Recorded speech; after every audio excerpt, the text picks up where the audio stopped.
Hello, everyone. In this episode, we connect with Dr. Melyn Mckay, the founder and CEO of CoalaPay, a direct funding platform that connects users to trusted grassroots actors working to sustain and strengthen their communities. Dr. Mckay is an anthropologist by training and has spent years working in emerging markets with some of the largest institutional donors in the world. She's now bringing that knowledge and expertise to make sure more grant money makes it into the hands of expert local actors. Listeners interested in the intersection of international development, impact investment, and blockchain should also check out episodes 11 and 26 with Dr. Hamid Rashid, episode 25 with author Brett Scott, and episode 13 with entrepreneur Dr. Shaun Conway. We hope you enjoy the episode. All right. Thanks for joining us, Dr. Mckay. Do you want me to call you Dr. Mckay or Melyn? Which do you prefer?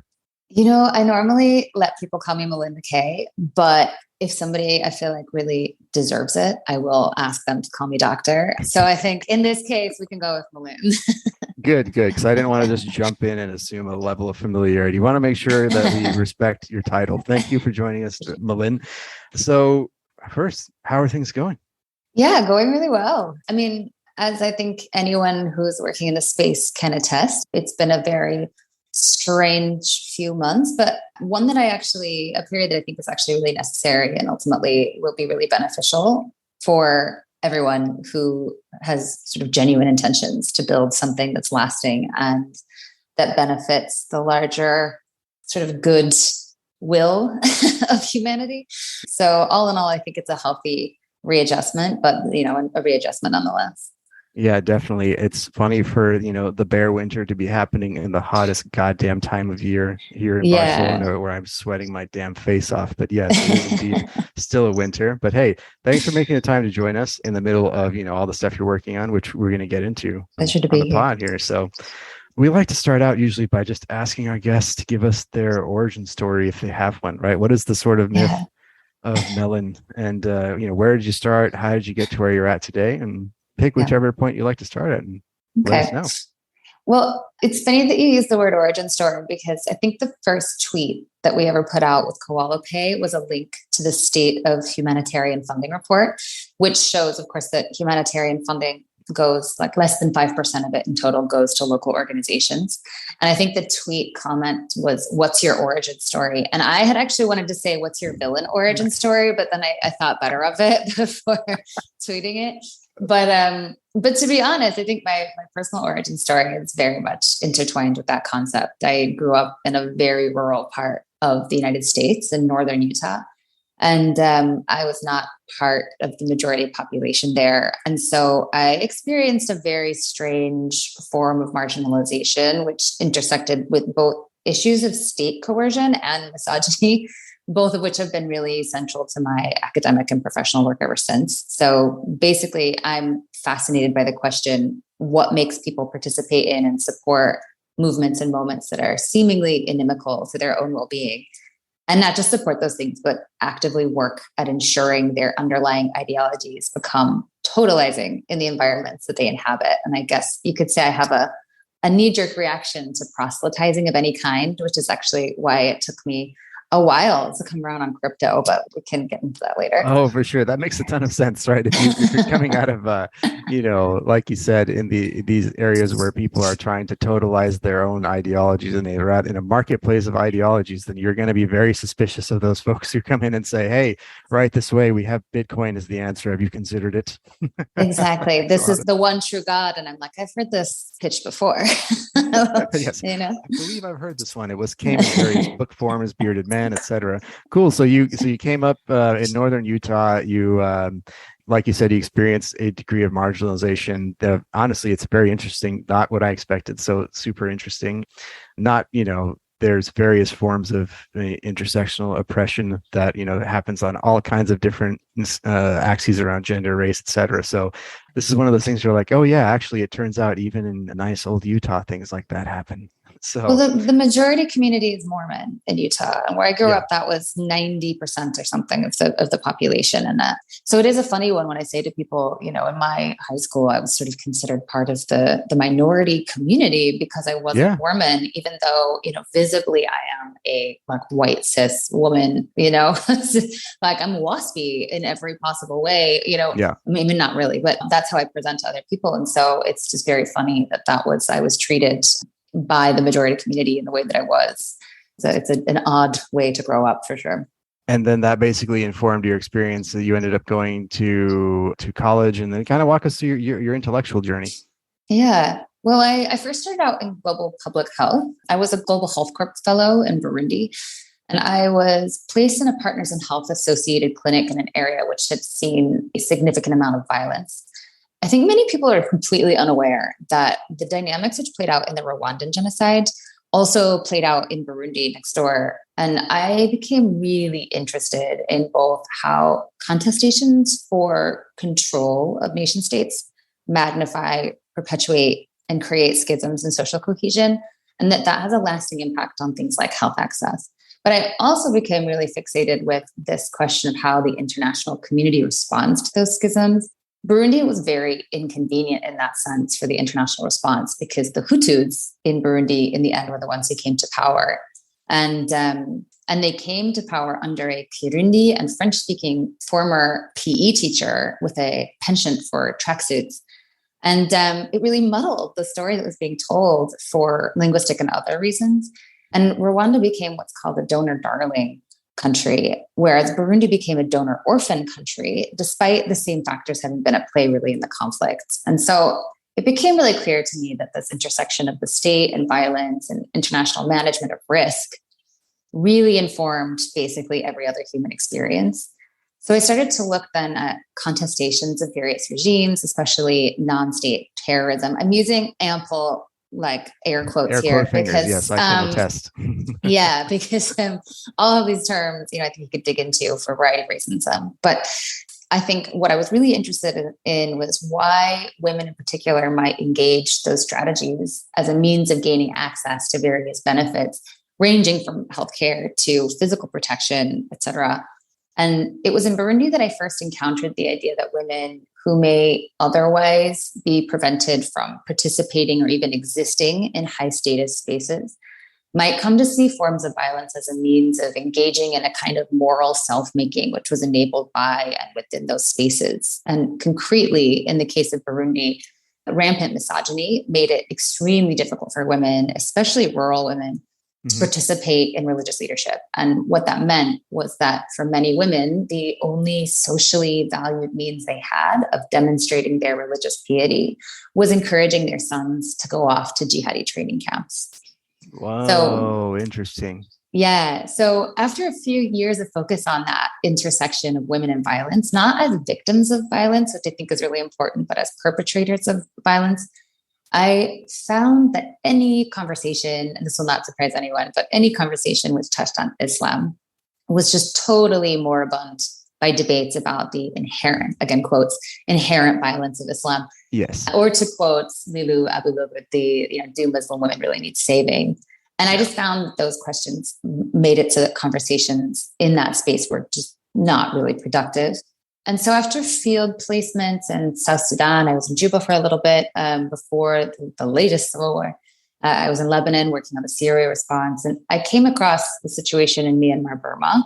And I will talk a little bit about why I use the Myanmar/Burma later. But basically, just like in global minority countries or like global Northwest, they struggle to see women's violence. And they also struggle to see Buddhist violence. So that seemed like a really perfect place to dig into that question, and in a way where people were going to be maybe bringing a few less preconceived notions into the conversation. So I focused on a group called Mabata, which is Amyobada Sanshayapwe, and it means the Committee for the Protection of Race and Religion in Burmese language. And I get a fair bit of pushback sometimes on the translation of the word Amyo as race, because some people think it's better translated as nation. And my core argument against that is that, and this came out of my 2 years of participant research with the group's female members, but it's that Myanmar Burma is not a real thing. it's not a concrete entity, and it's contested by numerous actors, including a diverse set of armed organizations. And Yes. so to insist that Amyo means nation is akin to arguing that the Burmese ethnic identity is what makes the nation. And, and even though that's what a lot of, governments have now acknowledged implicitly or explicitly, I would argue instead that Mabata is actually really focused on creating a pan-Buddhist polity, which is multi-ethnic. And It's again, I super can interesting. go into more detail there. Oh, it's super interesting because I think like I was having a conversation with someone today, literally about, I'm from Afghanistan. And so like when you ask me, and I mean, this is probably going to, make a few of my Afghan friends mad, but I don't really think there is an Afghanistan, right? There are Pashtuns, there are Hazaras, there are Tajiks, there are a bunch of other folks, but this whole Afghan nation state thing, depends on who you ask, basically. Yeah. And I think that's a common difficulty in wanting to engage in the predominant discourse on what's happening within a sort of international framework of power to various different actors and entities within that framework, especially those that have been historically marginalized or disenfranchised by the actions of other members within that international hierarchy. And then the sort of intellectually honest conversation, which becomes much more complicated and uncomfortable because, in essence, I would never want to be the person who says that your right to self-determination or to identification as a group or an entity is any of my business. Yeah. But at the same time, anytime someone, even actors from within those groups, is making a claim to their sort of essential status, I get uncomfortable because I just think that's a losing game, first and foremost. For sure. And it also doesn't move us along the path of working towards a more equitable sort of human existence, which is what I think I'm most concerned with. Oh, for sure. And I think that is a great background into, you cross into some really interesting worlds, right? Because you've done this extensive work for your PhD thesis at Oxford, looking at feminism, nationalism, violence, the various sorts of players that play in Burma and the Burmese nation state. But then you've also worked with a number of aid organizations, not just in Burma. So tell us, like, how did you have this intellectual background and then you also worked in aid? How did you end up getting into aid? Yeah. Well, I wanted to go back to your point about the sort of feminist focus. I have consistently told people that I'm not a gender specialist. That's a whole area of work in the international aid industry, and I don't understand myself in that way. That said, I have repeatedly and intentionally leveraged what I would call benevolent sexism as a means of gaining access to certain spaces and groups. So when you turn up and you look youngish and female, it means sometimes you can ask pretty audacious questions without setting off the kind of alarm bells that the standard masculinist theater does. So men in positions of power, including armed groups and monks, have told me a lot of pretty sensitive stuff, in part because I think they're really looking at me and seeing me just as a sort of like harmless, maybe slightly silly woman who needs to be educated. So in that sense, the sort of mansplaining phenomenon can really be to your advantage if you're a researcher, because people want to explain things to you, which is perfect if you're an anthropologist. Very annoying in other parts of life, but but this is good to know though for anyone out there who's like considering doing a thesis who presents cis white and female. There you go. If you want to work with armed groups, honestly, I have found it to be more of a benefit than a drawback. Obviously, there are a lot of caveats to that. In any case, I basically, had been doing my academic work and the nonprofit work simultaneously. So it's kind of hard to say that one led to the other. It's not that neat of a trajectory. But what I would say is that I started out in this global health fellowship in Burundi. And when I finished that, I hung around in Bujumbura for another year and picked up basically whatever work that I could. And I've always seen myself as a researcher, so that was a natural fit. And I moved into research and evaluation, or what's often called monitoring and evaluation. which is basically just research you do to either inform the design of an intervention or to determine how successful the intervention is in delivering against its regular objectives or has been in terms of its larger impact goals. And I think it says a lot that this is an aspect of the aid machinery where you see almost exclusively foreigners at senior levels. And to be clear, this is a problem throughout the whole industry. But a lot of the big consultancy firms or small consultancy firms in the space are led by white men. And you go down the hierarchy, you maybe see a few more women, normally also white. And then at the junior levels, you have folks who start to look more like the communities in which the research is conducted. The reality is that aspect of the aid industry is really the research and monitoring side is really about risk management for donors. And in that sense, the primary focus is fiscal responsibility, like paying much closer attention to how aid money is used in places that actually need it than say like policing budgets. But, it's also on this focus on desired outcomes, most of which are set by donors themselves with very, very little community consultation. So that makes sense when you see that donor giving at the highest levels is an expression of soft diplomatic aims. But it does still mean that, ultimately I sort of got involved in that space specifically because I saw it as the best place for me to do harm reduction. The reality is, unfortunately, these interventions are going to take place. Colonialists are going to colonial. But I saw it as a means of doing what I could to amplify local voices and train up other researchers from those communities, helping to support them in accessing the spaces where decisions were being made. And a huge part of that is language acquisition. And I don't just mean speaking fluent English or French. Plenty of people speak those languages as well or better than so-called native speakers. But there is a specific lexicon of aid and knowing how to use it effectively. And I saw working in that space as the best way to kind of combine my personal feelings about the aid sector with what I saw my skill set as being. Got it. So I think you touched on something pretty interesting there that we had. Shaun Conway was on the pod probably 10, 12 episodes ago. But yeah, Shaun's a legend. Yeah, one of the things that he did that he also pointed out, which you touched on here, is this idea of co-designing interventions with the folks who will be the target of them, right? So like to actually design outcomes that they would want instead of having donor advised, approaches to, hey, I want you to do this or that. And so from the sound of it, it looks like you had an up close, upfront, specific view on seeing that come to fruition. So amongst that, what were other sort of major problems you've observed in aid in your experience? Oh, where to begin? I mean, look, I have obviously benefited from the aid machinery. I've been a part of it for the last decade. So when I make these criticisms, I'm also criticizing myself. And I think that's really important because, the vast majority of people who get into aid work, they do it, I think genuinely with a desire to do good for the world. But what's important to understand is that the systems and structures are so totalizing that it is very easy for you to get sucked into them and to suddenly become complicit in, even though you started out with very different intentions. So this is my way of acknowledging that, and setting the tone here that the criticisms to follow are criticisms that I would also, point towards myself. But I would say that, as I've touched on a little bit recently, there are two major issues as I see them.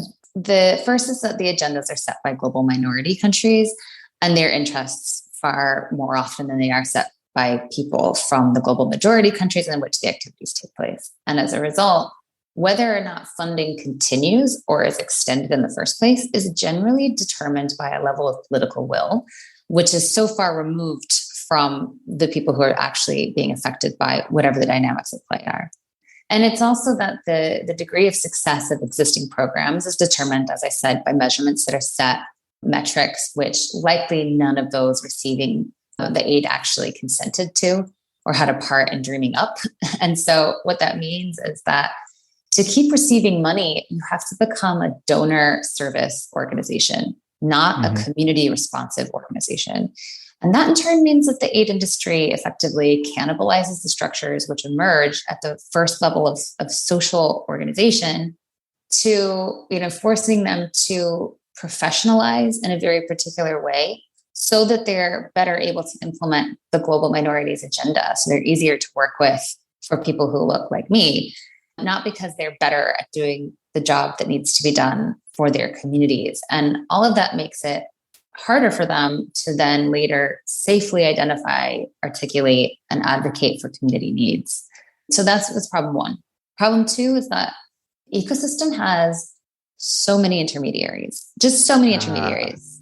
I think if the average person sat down and saw how even a small aid program is designed in terms of the various levels, and then applied just basic, maths to that structure, you would see then why it is that this teeny tiny percentage of aid money ends up with local actors, even though they're doing the riskiest and probably the most impactful work. The average INGO, and again, I've been part of this system, so this is a criticism of myself as well, but the average INGO spends 80% more on finance than a multinational corporation of the same size and scale. 80%. And they are playing an enormous role that they are not institutionally designed to play, acting as pass-through entities for donor funds that ultimately need to go to local actors. And so it's very, and I think, as part of this as well, it's also very easy to tuck overhead costs into program budgets.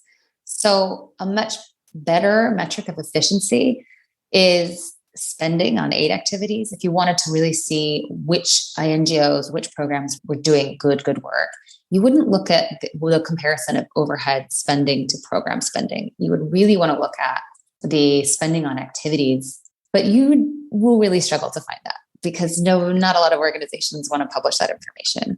Yeah, I think that's a really good point because in the very little, you come from this world, and the very little that I know of it, I've some of the folks who've done some of this work are in the effective altruism movement, right? And those guys I have my own criticisms of their movement, but I think that, like you said, you can go to something like Charity Navigator, and I don't remember ever seeing something like that, like the figure you're talking about, like aid spent on actions. But you can very easily get overhead versus, administrative overhead, administrative expenses, right? Yeah, and I think what you need to understand, and what anyone needs to understand if they're interested in this, is that if you're giving to a program, let's say that if you or your business normally gives money to a nonprofit working internationally, and let's say you're really lucky, you have a matching program with your company. And so combined, you give $10,000 of aid per year to a charity of your choice, which your employer approves of. The way the spending works in the sector means that either you or your employer's contribution is essentially moot. It's going to go to paying someone like me to write a white paper that no one with decision-making authority is ever going to heed or probably even look at. And that's just the way the sector works. And so I think, the other issue is obviously that it's, like I said, very easy to disguise overheads as program funds. And so, what it constitutes program spending is pretty broad. So if you have someone from France who's sitting in Rakhine State, in Sitwe in Myanmar, they could be doing very little. They could be doing what's normally called access sort of work, which is negotiating or trying to advocate for better humanitarian access, which in a lot of places in the world is really not very successful because the people who do have access already are the local actors and local organizations. So the fact that you're spending money to, for somebody who has a high salary, who requires a lot of protection because they stand out in that community, who can't speak the language, is getting paid a lot of money to sit there and advocate for people like them to be able to gain direct access to communities, when that money could be used instead to just directly help communities via local organizations. I think it says a lot about when I say there are too many intermediaries, what it is I'm talking about. Right. Yeah, that actually makes it really makes it more concrete, right? Because people say intermediaries, okay, I just imagine money changing hands multiple times with a little bit of it coming off here and there. Now that makes it a bit more, real. So yeah, definitely. And I think on that intermediary point too, money changing hands, it's not just that it goes through these various different decision makers. It's that it literally passes through 5 banks to get to where it's going a lot of the time. And so it's, for example, somebody who wants to give money, who say you make a donation from the United States, that ends up going to an INGO's bank account in the UK. And then that INGO sends that money to Singapore. And then from Singapore, there's another transfer to Bangkok. And then from Bangkok, there's a hawala transfer, an informal cross-border cash transfer that happens between Bangkok and Myanmar, because no one in Myanmar wants to use the formal banking system right now, understandably. Yes. So any point in that chain, you are going to lose time, you're going to pay fees, and there's the risk that somebody could flag that transaction for whatever reason, because they don't understand how Burmese names work. And they think that the person receiving the money is actually on sanctions list. So at any point, somebody can intervene in that transfer of money. And I think, that also is what I mean when I talk about too many intermediaries. Yeah, that's a really good point, I think. And just so everyone's clear, in case you're not up on it, the military, there's a military dictatorship in Burma, that there's a military junta that came back into power. What is it, 6 months ago? When was it? No, it's been about a year now, more than a year. I have to look at where we are in the calendar, but it all happened sort of overnight. I think a lot of people thought it was coming, but there were a lot of, Western analysts and others who kept saying, surely not. No, the junta would never be that stupid. The military would never be that stupid. But, that proved to be false. And the political actors that had been, quote unquote, democratically elected, and I think I use quotes there because the military never formally ceded power. The constitution of Myanmar was designed in a way to prevent a people's government from ever actually having levers of power. That was like 2011, 2010. Is the 2008 Constitution. 2008 Constitution is very problematic. It's part of the reason. Well, within that Constitution, there was a set aside for military to have seats in the parliament that was protected regardless of democratic outcomes. And so that's part of the reason why the NLD, Aung San Suu Kyi's party, had originally sort of protested the elections, because they're not going to be free and fair. And anyway, this constitution is problematic. And then obviously, eventually they did run and they did win in a landslide. And in this most recent election, they also won in a landslide. But of course, they never controlled, the military. They never controlled home affairs, basically, anything to do with immigration. So there were a lot of ways that you could say they didn't actually have proper control of the country. And so to argue that it's a democratically elected government in exile is complicated for a bunch of reasons. But the people's elected government did go on to try to form a government called the National Unity Government, the NUG. There's a lot of really great acronyms in Myanmar right now. The military has formed its sort of governance body, which is called the SAC, the SAC. The people kind of defense forces that have been developed to protect people around the country called PDFs. So there's a lot of, fun language in the Myanmar response right now. But, well, I think this is important. This is a good, important background for this, because, as you walk through how money changes hands through the system, that really shows you not necessarily, saying that aid is broken, I don't think is maybe a little bit too strong. It just shows you the reality of aid, right? Like what's happening in all the various places where it can go wrong, when on one side of the earth, one party actually just wants to do what they think, is right and good, and is trying to make, do their part. And on the other side, there's so many places where that can fail. So I think this is a great spot to sort of back into. You pointed out, you numbered out a number of things here, with 3 points, that major problems you observed in aid. Now backing into something like the solution that you're cooking up for this, and, solution sounds totalizing as well. Just the thing that you're working on here to say, hey, I've identified some problems, right? Where did CoalaPay and enter this picture? Because, you've had your aid background, you did your PhD. When did you say, hey, maybe there's something we can do about this? Yeah, I do want to stress that we definitely see what we're doing as offering an alternative means of solving some of the existing problems. We recognize that, as with anything, there will then be unintended consequences, which we'll need to monitor for and address as they arise. And so we're certainly not seeing this as a panacea for all of the problems within the aid industry, because that's bigger than anybody. The fact that the aid industry exists is a reflection of the fact that there are places in the world where people cannot meet the basic needs for a dignified existence. And so any solution to that is going to be, starting from the back foot, because it's reflecting the fact that something has already gone wrong. And so a solution is always going to be a response to that. It's not going to be offering something that is in and of itself a good way of doing things. Like in a perfect world, no one would need to be, that charity would not exist. Mutual aid might exist, maybe still as a, in recognition of the fact that people go through different, stages of their lives and need help sometimes from their communities.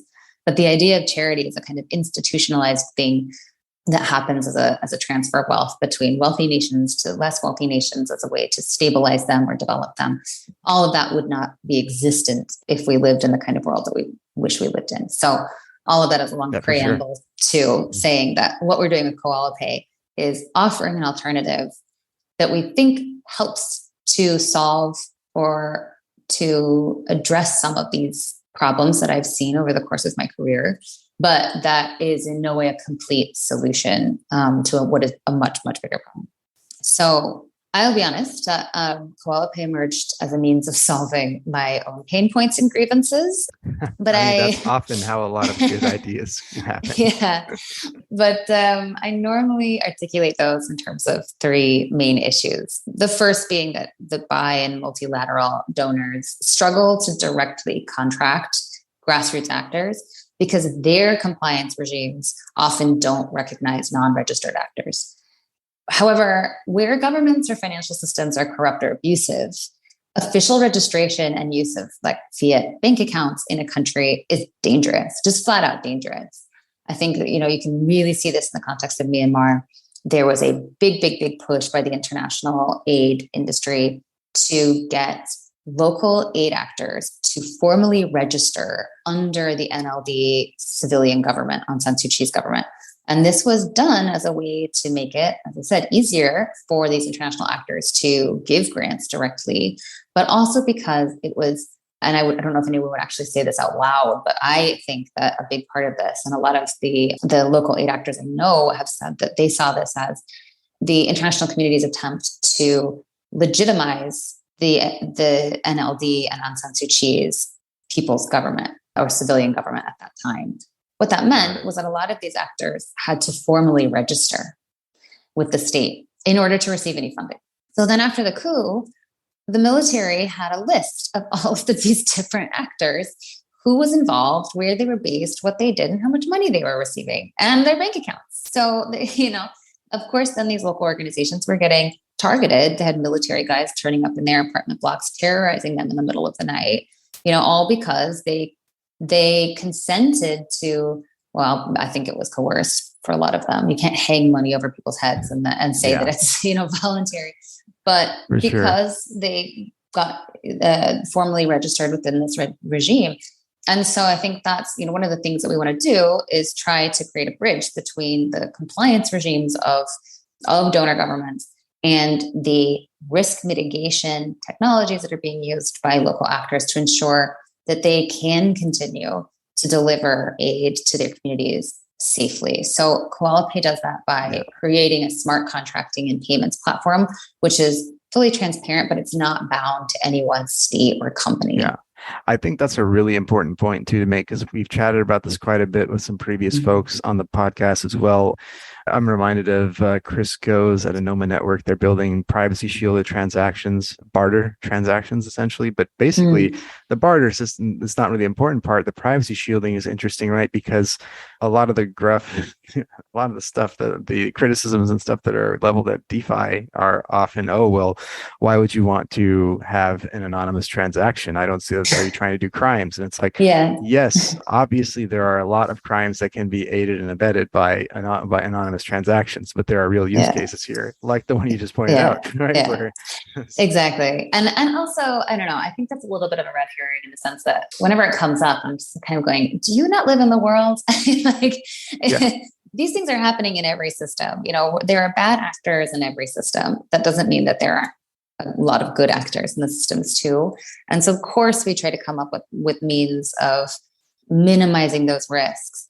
But to pretend that this is a kind of unique flaw to DeFi, I think is, a little bit naive or potentially quite self-serving, which I think is often where it's really coming from when you hear that criticism. But I digress. That's also true. Well, then taking it back to what y'all are building, then I think you definitely touched on why people would need something like this. But I think you're also backing into a number of things around, accountability, the ability to basically say, like, on the home front, or, the global north, or the donor side, whatever you want to call it, there's the compliance regime that you are shooting to be completely on the right side of. But then you also want to make sure that once that money is on the other side of it and a beneficiary is receiving it, that they're receiving it in a safe way. So walk us through, how does the platform actually work from end to end? Maybe you could pick a real, maybe make up a fake transaction, or however you'd like to explain it. Okay. I'm very curious.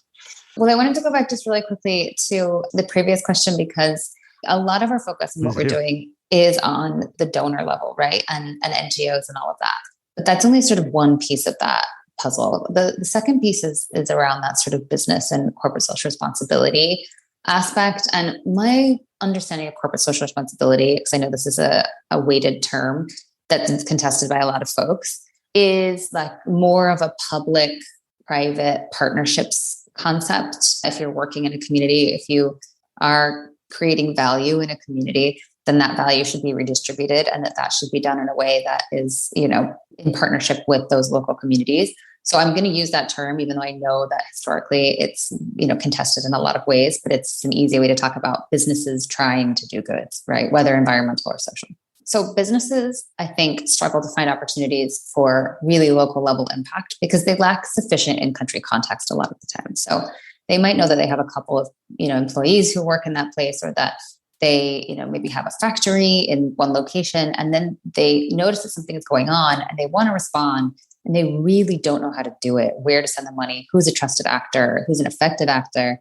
And so as a result, they tend to default to giving money to UNICEF, Save the Children, Oxfam. And I'm not saying that these groups are not capable of doing good work. What I'm saying is that a lot of the money that they raise is going towards costs associated with their acting as contracts and payments processing houses for donor governments who are trying to do work which requires high levels of local actor engagement in order to actually gain access. So no one, I think, wants to see their donations used to subsidize an inefficiency.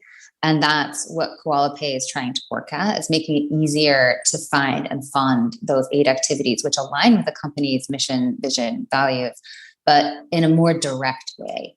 So you can really see, okay, we supported this activity, 100% of that money went to that activity. This is now a relationship that we have with this local actor, as opposed to something that has to be intermediated by UNICEF, and which, involves a lot of overheads, a lot of inefficiency, and a lot of pooled funding. That's the other thing. If you want to really be able to see the impact of your giving, it's hard to do that when you're one of, a million other companies that are giving to that same fund. It's hard to know exactly what your money is being used to achieve. So that's number two.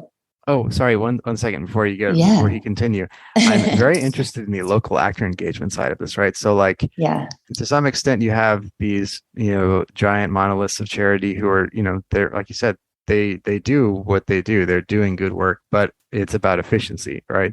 So on this side with you folks, when you're looking at building a funding platform that connects you with local grassroots actors, folks on the ground, how are you folks going about that? Because it sounds really, really messy and difficult. So I'd love to learn more about that.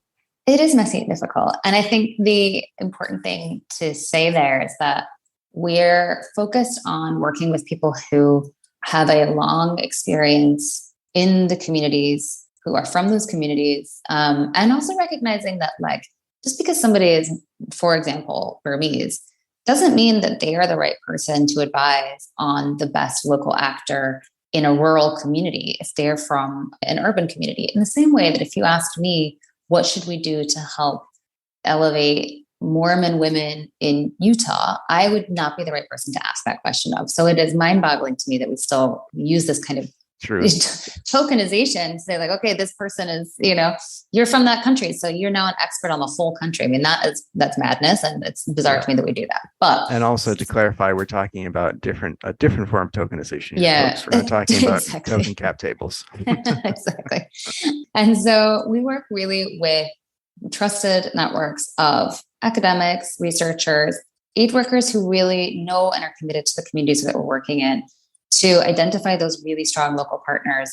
We also talk with the donors themselves to ask about the local partners that they want to work with, but are struggling to work with for whatever reason related to as I said, the contracting challenges or the cross-border money movement challenges.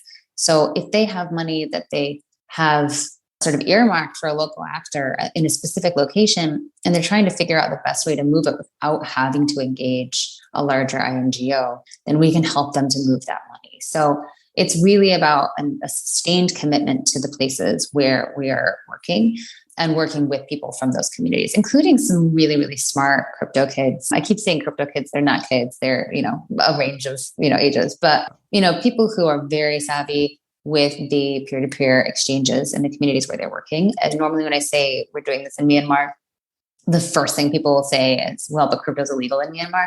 And my normal response is, well, it's illegal under the military junta. So if you acknowledge the military junta as the legitimate government, then I have a whole other conversation to have with you. The people's elected government has said that crypto is their official currency, and they've even created a digital wallet to enable peer-to-peer transactions. Wow. That's there. So there's an interesting sort of conversation to be had there about legalities and regimes and whatever else, but also a lot of the Myanmar response is run out of Thailand. And so Thailand obviously is a place that has a very robust crypto ecosystem. And, there are different ways to think about this, but to say, the people that we would work with to facilitate the local partner engagement, and that includes helping them to, set up a wallet, figure out how to mint their proposals. And I will go into how the platform actually works so that makes more sense.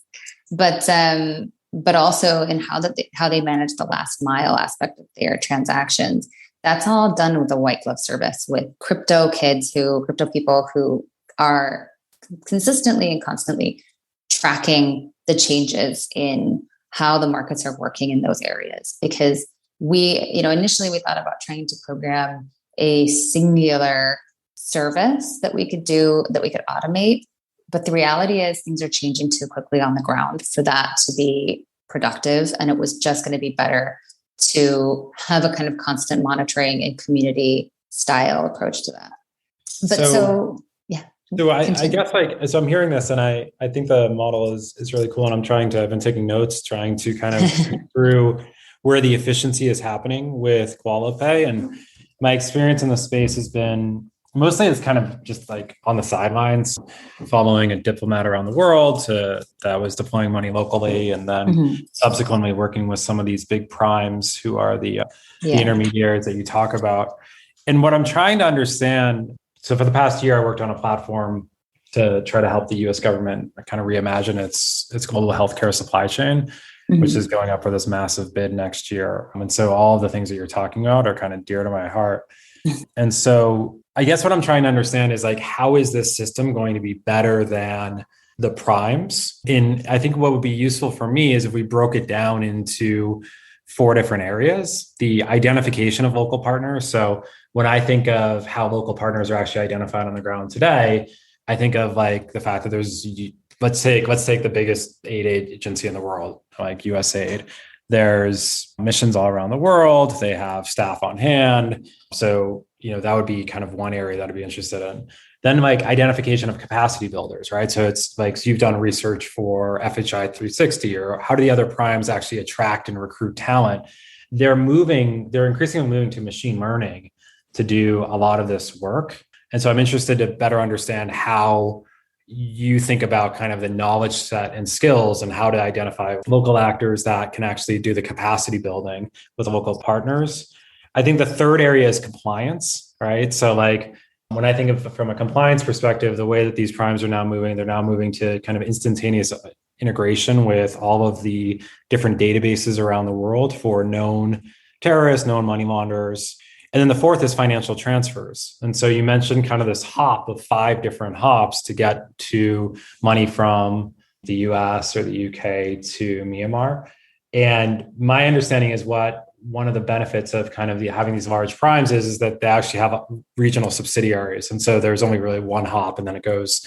And that's one of the reasons that there is this kind of heavy overhead structure is because of that architecture.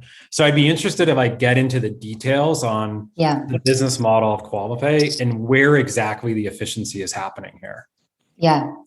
So CoalaPay is effectively a smart contracting platform. That's really what it comes down to. So the way we've chosen to make that look is like an NFT marketplace. There are various reasons for that, and I'll explain those later. But ultimately, at its core, it's a smart contracts platform. And part of the reason why we talk about it in that language and not as an NFT exchange is because there's still a really high level of discomfort with a lot of different actors, especially institutional actors, around the use of NFTs.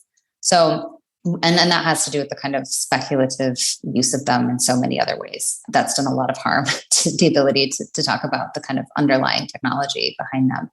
But so when you log on to CoalaPay, you will see what looks like a marketplace with proposals for specific activities.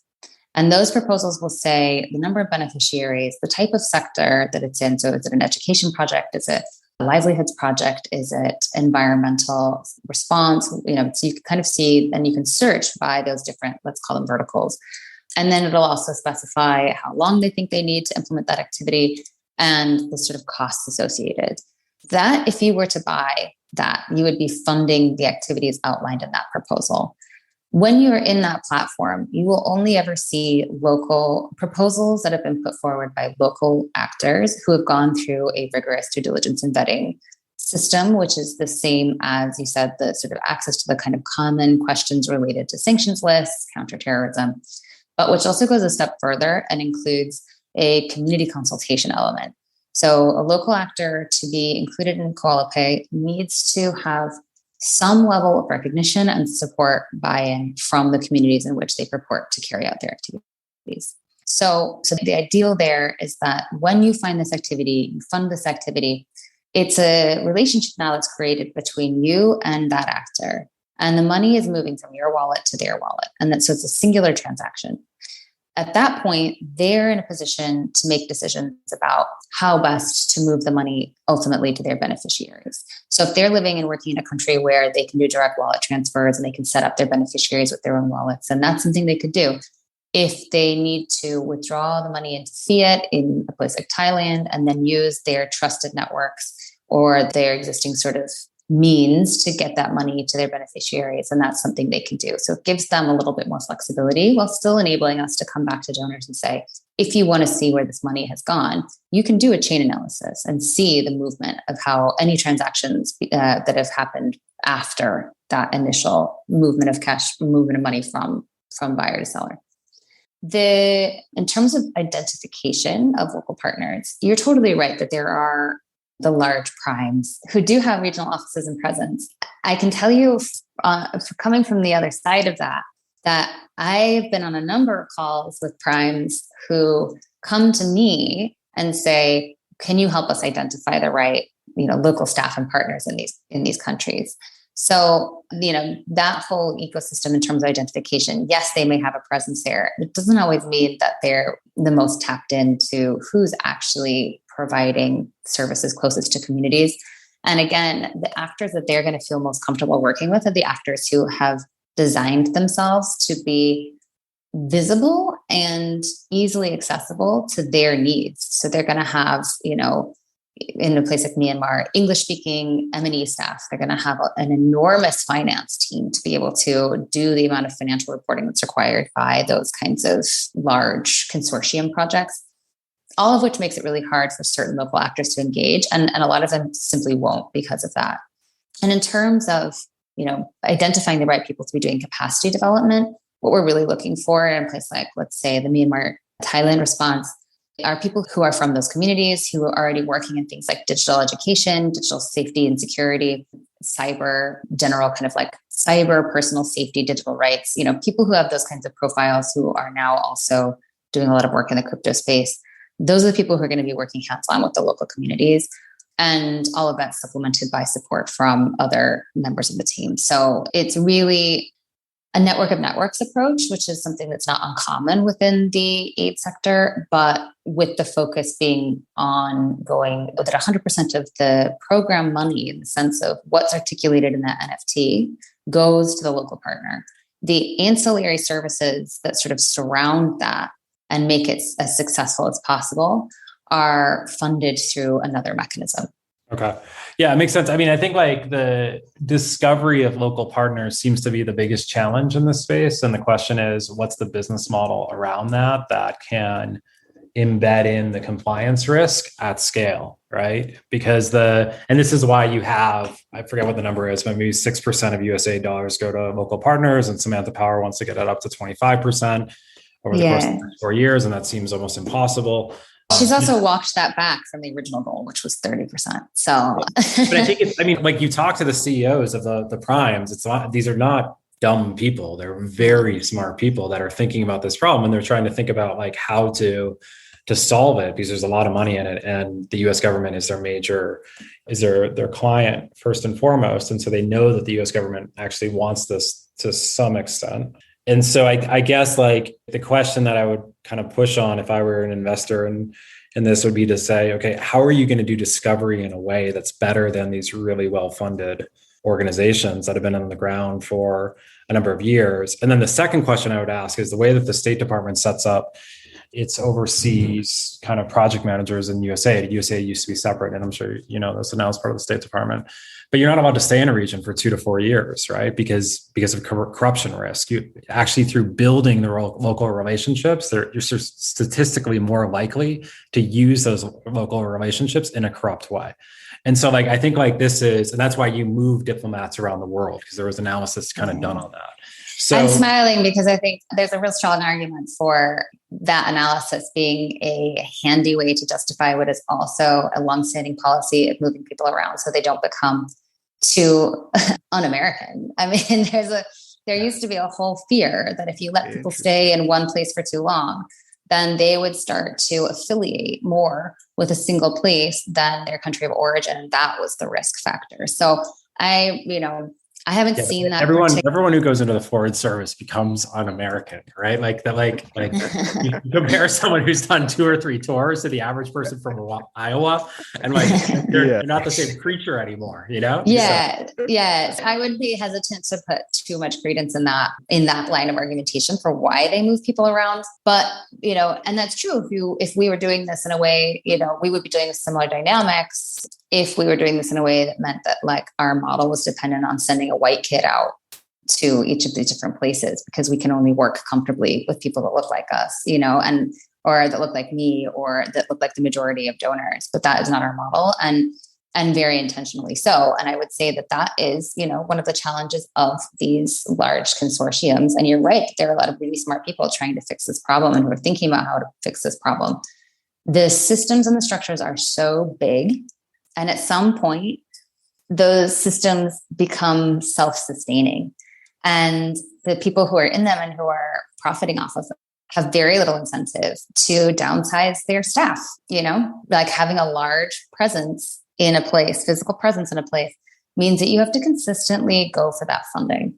And there is this mindset in the aid industry that you need to maintain the amount of aid money that you have by spending it every time. And so there's this real drive to spend to make sure that you get the same budget the next year. It's easy to do that when you have a bunch of really expensive foreign nationals. And I'm not saying that it's a grand conspiracy or anything like that. It's just that, there is the larger strategic direction that these organizations want to go. And of course, loads of people are really dedicated to the localization agenda. There are reasons why, if you're institutionally designed to profit off of an inefficient system, that you are going to find it very difficult to reorient your organization to no longer sort of perpetuate that same relationship and dynamic. And so, in terms of discovery and like the way that we're approaching this, it's really not about, I'll start by saying, it's very hard to work with people who don't fit your expectation of how social organizations should work. So if you're coming from, for example, the US aid system, and you're looking, the first question that people are going to ask is, are you locally registered? Do you have a valid legal registration? The problem with that is that, as I explained before, legal registration in a country where your government is out to kill you, literally, is not going to help provide services to communities. So this is the challenge. This is the balance. And I'm not saying that CoalaPay should replace these systems necessarily, or these existing consortiums of different actors. I think that the objective that we have is to take away some of the pressure to act in the ways that are now most inefficient and put them elsewhere so that you can focus on delivering actual programs rather than on, being a contracting house or a pass-through entity. Because I don't think that serves anyone unless the sheer purpose that we're doing this is to keep really big offices of people employed. That makes a lot of sense to me. I mean, I think it's really honing in on, I think the payment provision is a problem. I think the identification is a problem, and like how to scale those in a way that doesn't rely on the primes becoming your customer is also a hard problem, but really interesting if you crack it. And that's the thing is, people have been saying for a long time, this is a really big problem. We are going to try a bunch of different things and see what works. And I think that's kind of how we're approaching this as well, is that having spoken with a lot of local aid implementers, local aid actors on the ground who, are expressing their frustrations with the system as it works. I mean, for example, if you are a small local youth organization working in Shan State in Myanmar, and you have, you're serving maybe 10,000 to 15,000 beneficiaries every month, and you have a donor who says you can spend 5 months writing this complex proposal in which you're going to have to speak to all 17 of our key objectives and talk to the points that are outlined in our log frame and our indicators, which we've set, because of part of our larger program that you've had no line of sight on whatsoever. And now you have to explain to us why your program satisfies all these different elements. And then on top of that, you need to articulate to us how you're going to do ongoing monitoring and evaluation of that. Something that, again, you had no say in, and now it's your life's blood, whether or not you are successful against these metrics.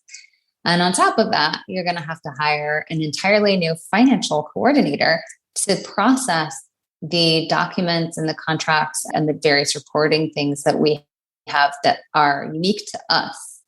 That for $30,000 is just not worth it for a lot of these organizations. And so, or if it is, the number of small organizations that I've seen completely broken into pieces because they accept some of this money, they get money from a donor that comes with all of these conditions, which they cannot respond to. And they're struggling so hard to be able to do it, to write the reports, to, bring their, whatever European gets flown in to do an evaluation for 2 weeks, to accommodate all of that. At the end of the day, they just can't then focus on the thing they really need to do. And on top of that, I mean, I think a lot of people don't realize this, but the way grants work a lot of the time is that if you have a line item in your grant, which says, I am going to spend this money on petrol, and then the price of fuel goes up massively overnight, you have to get permission to reallocate your own money, what money that's been given to you, from one line item to another. So let's then say that you're a small organization that's been doing agricultural programming in Ukraine before the war. And then you have the Russian invasion. And you're like, I could use this money to, the money that I have, I could use this now to start doing emergency medical response. But I have to get permission first.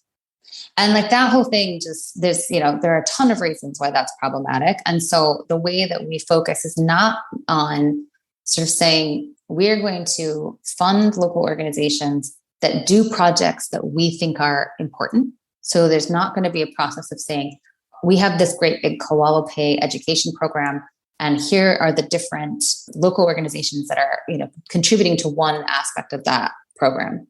It's what do these local organizations think are the activities that they need to carry out, allowing them to articulate those rapidly and allowing people to find and fund them rapidly. So it's really about trying to put the power in the hands of local organizations to articulate what community needs are and to advocate for the kinds of projects that they think are most important at very particular moments in time. Really cool. Yeah. And just I'll say one last thing, and then Jahed, I'll kind of hand it back over to you. But where I think just in the pain of kind of building this marketplace over the past year, where I think there's a real opportunity is kind of becoming I forget the name of the application. That's essentially a plugin for KYC it essentially just takes the whole process of KYC and makes it an API that you can plug into. And that for me what I think is really necessary in the development space is essentially this compliance app. Because the number of API integrations that we were going to have to do to do this well, plus the fact that those API integrations only handle the traditional way of thinking about risk and therefore exclude all the people that are not registered, et cetera, I think is a huge opportunity and something that's really exciting about CoalaPay. Yeah, thanks. I mean, I think what I will say about that is that risk, I mean, first of all, I don't think it's a surprise. Everyone knows humans are really bad at understanding risk, but risk is not apolitical either, right? The conceptualization of it. So the things that we consider risky as donors or people coming from, global minority countries often have to do with things like compliance and money. And that's what we're focused on. And that's fine. But local actors and local organizations will have their own understanding of risk and risk management and what's important to them and why that's important. And right now, what happens because of the way that we do this is that we totally use our form of risk and encompass those local actors. And that often creates risks for them that we can't see and that they're now in a position that they can't actually protect themselves either. And so it's, what I'm really interested in is this articulation of various different concepts of risk, making sure that the parties involved are both able to have their concerns recognized equally, and that that's the kind of heart of the arrangement, as opposed to the way we do it now. Can you give an example of that? Because like the way that I think about risk is there's two risks, right? You're financing someone who's actually a terrorist, or you are financing someone or committing kind of corruption. So FCPA, right? So if I'm an American, I don't, give money through CoalaPay and whatever your terms and conditions, maybe the platform will go down, but I, as an actor, if I'm sending a lot of money through the platform, I'm going to have a lot of legal trouble. So what's a concrete example of mitigating that risk in the way that you're just articulating? So it's not about the question of either or. That's what I'm saying, is that we need to consider those things, of course, but we can't get into the mindset that those are the only risks that are worth mitigating.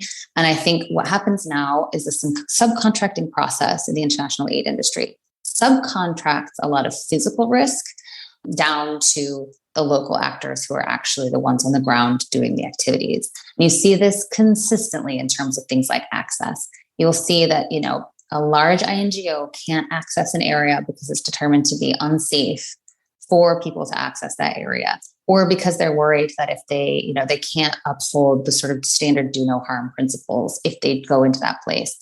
And so then rather than kind of going back to the drawing board, they just find a local partner and they push all of that risk down onto the local partner. And so what happens when you have an economy that is so hierarchical, which the aid sector is, that those local actors are often not in a position where they can comfortably articulate their concerns and have them taken seriously without risking just having their funding pulled. So then sometimes they do undertake risks that they would maybe not be so comfortable taking because they're worried that if they don't, they'll lose access to their funding. So it's about finding a way that both of those things can coexist. And I would say, for example, that it's an enormous risk for a local organization to be dependent on a donor government that decides whether or not they care about that place. I mean, we're seeing this happening in the UK right now, this question of whether or not the UK Treasury is going to block non-essential aid funding or non-life-saving aid funding because of the commitment of the UK government to the Ukraine. That is a risk, right? For people whose livelihoods are now completely determined by their ability to access that money. So this concept of risk as being more holistic and having different key, actors within it, I think is really important.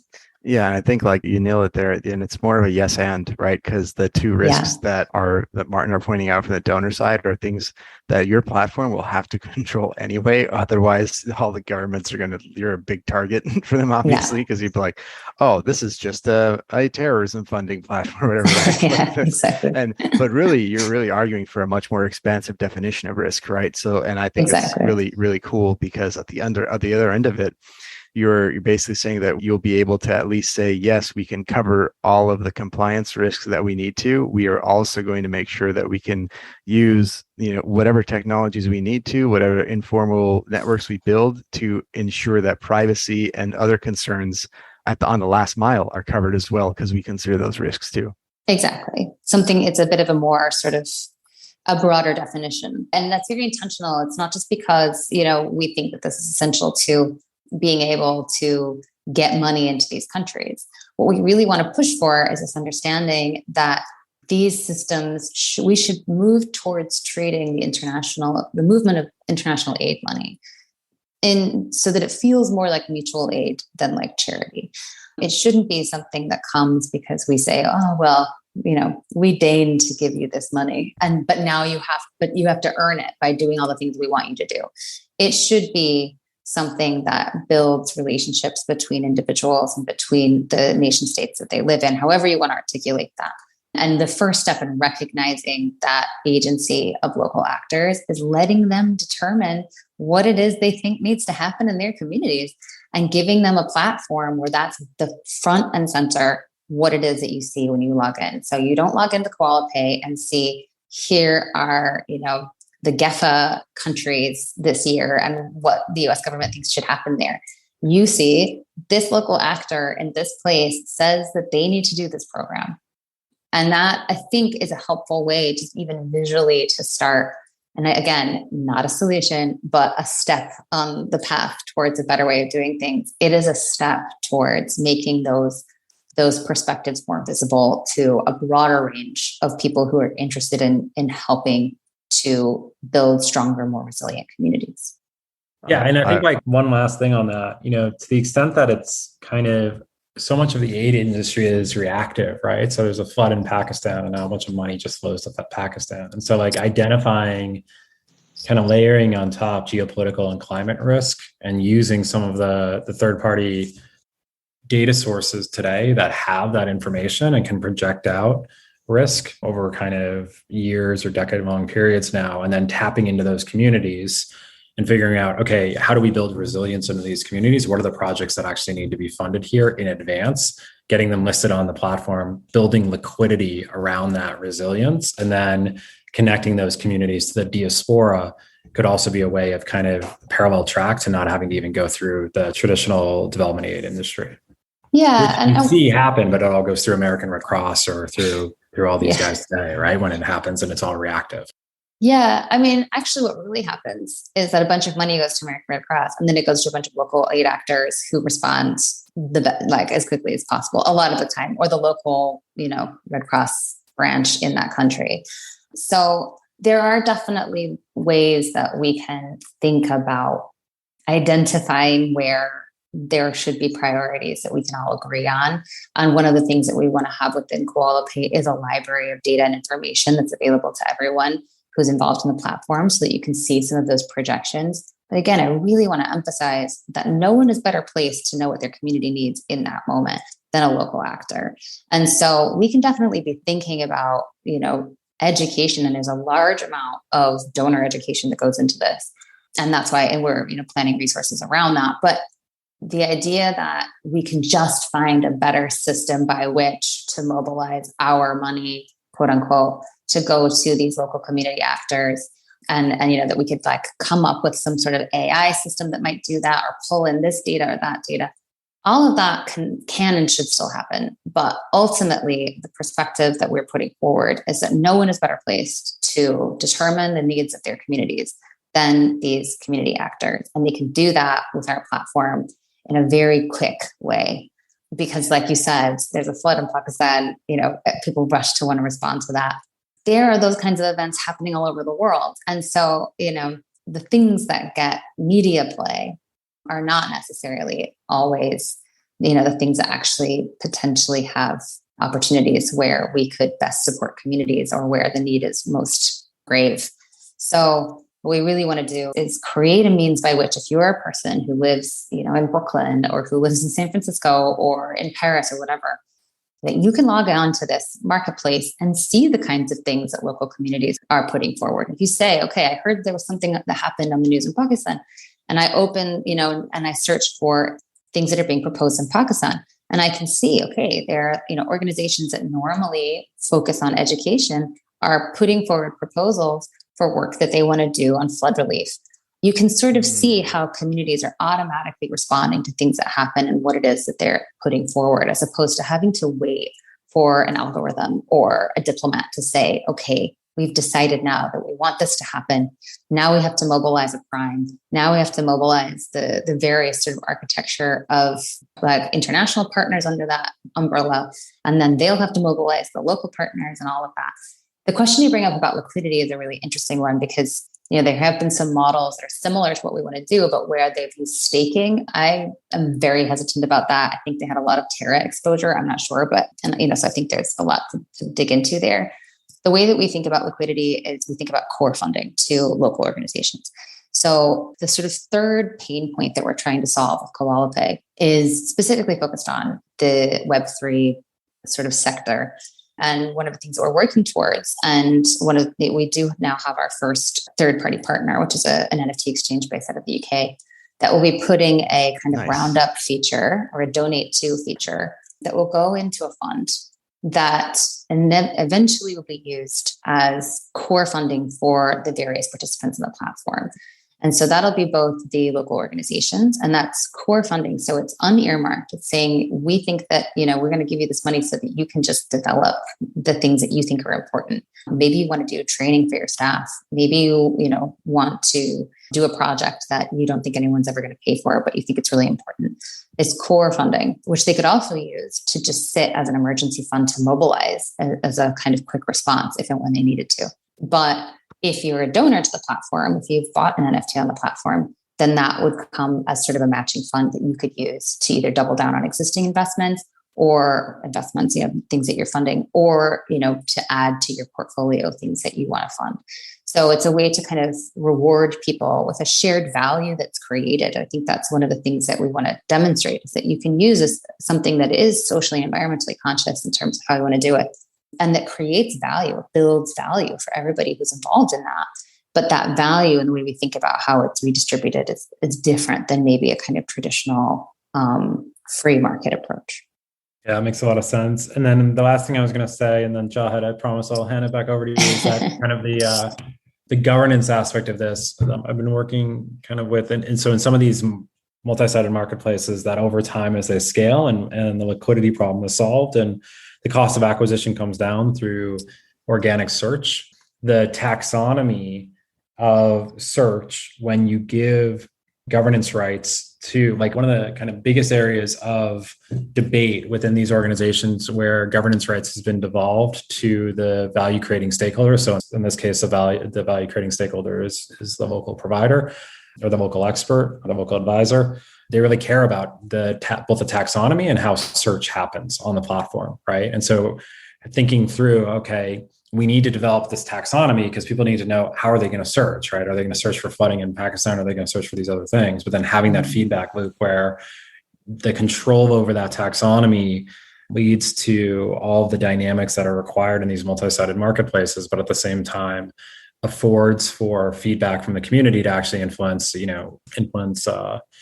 who shows up first and how they're categorized, which has been really hard in the aid community, has been really hard in the ESG and CSR community on thinking through, you know, what are the interventions and outcomes.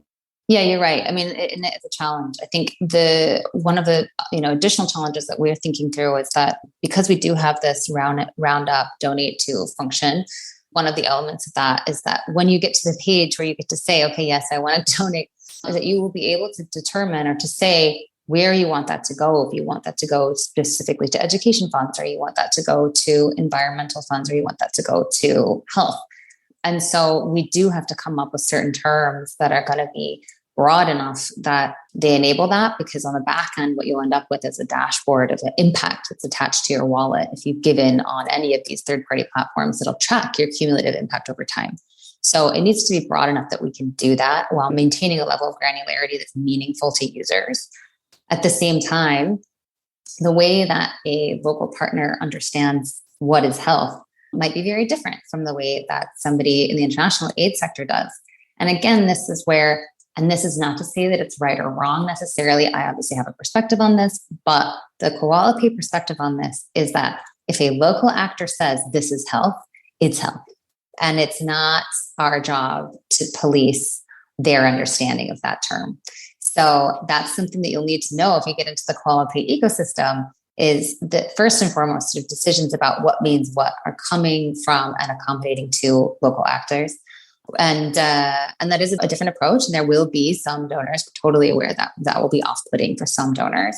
What we're hoping too, and this is partially why we're doing this. I mean, there are a lot of reasons why we're doing this as a Web3 product, obviously, but a big part of why we're doing this is because we think that message resonates really strongly with people in the space who want things to be more decentralized, who want to see a greater share of voice from, communities that are outside of the sort of standard minority countries.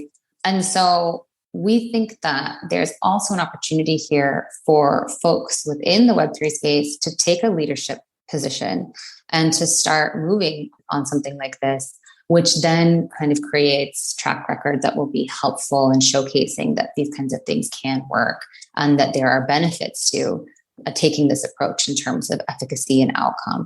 And I think, that's where, at the end of the day, I am a researcher. I will always be a researcher.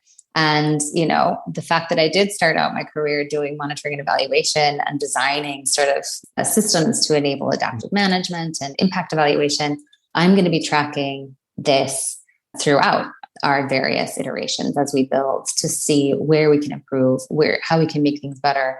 And that kind of commitment to learning, I think, is really critical to how we grow. Because you're right, it is a challenge.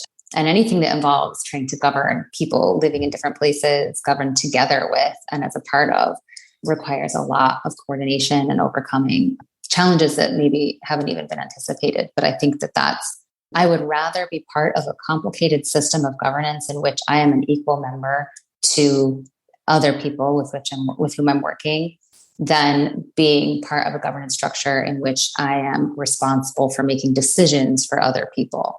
So that's really the line we're taking. Yeah, I think that's an interesting spot too to begin to bring us towards the end of this, which is there's two interesting things there on the outcome side that you're privy to. One, of course, the folks who become donors on the platform will want to see some verification. You spent, you said the earlier part of your career was basically all built around monitoring, verification, all that. But you're going to have opportunities to measure impact in new ways, I think, right? Because you're actually going to, of course, there will be some donors, big enough client, whatever, goes, I want this thing, right? And it's like, hey, it's great you want that thing, but you can just go look for what matches it over there. Or maybe you give them a little bit of white glove treatment, whatever. But then there are going to be entirely new ways for you to measure that. So how are you folks thinking of that? Like when it's almost something that Martin backed into around like the taxonomy of like new outcomes, right? Like how are you thinking about capturing those and really making them clear to participants on the donor side? Yeah. I mean, this is going to be something that's going to immediately mark me out as being enormously nerdy, if that wasn't clear already. But one of my favorite techniques has always been indicator seeding, which is, and again, I'm a qualitative researcher, I'm an anthropologist, so it's always going to come down to community perspectives for me. But talking to communities and saying, this thing happened, what did you think about it? What was the most significant change for you? Was that good or bad? Why? And, a more involved, look, there are ways in which what we're doing is going to create a lot of efficiencies. And the primary way is that it is going to make sure that 100% of program funds are used for activities. What we're not saying is that we are going to automate all of the monitoring and evaluation or whatever else, because that's part of governance and community building. And that has to happen in a different way. For now, I think it has to have a human touch.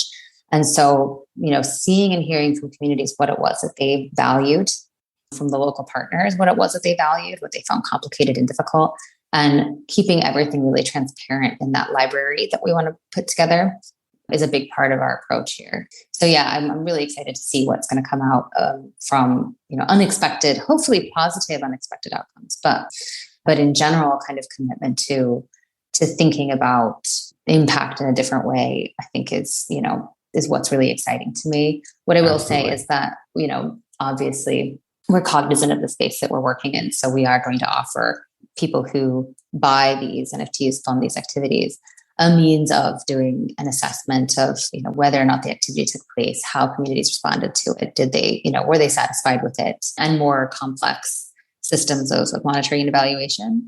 But critically, we make it clear that that is an additional service and an ancillary cost, because we want to really make the point that, again, the risk management related to you needing to know that your money was spent in a particular way or that an activity happened in a particular way is something that is important, but that should not be implied in the funding that you provide to a local actor.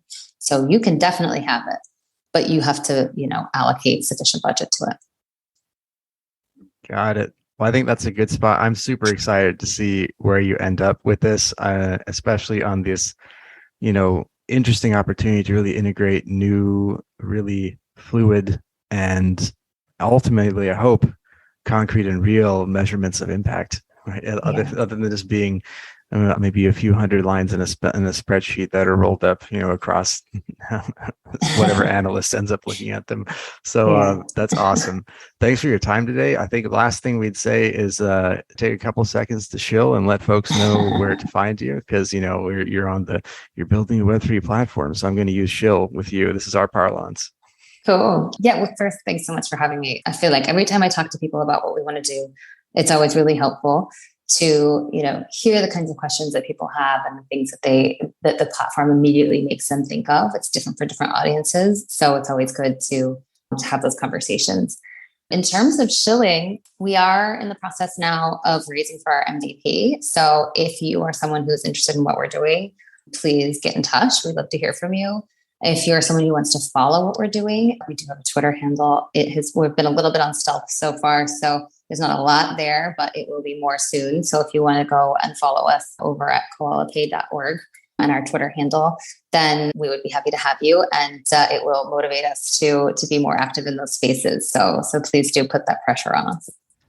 Awesome. Thanks a lot for your time, Melyn. It was great chatting with you, and thanks for walking us through your history and the platform. Thanks so much for having me.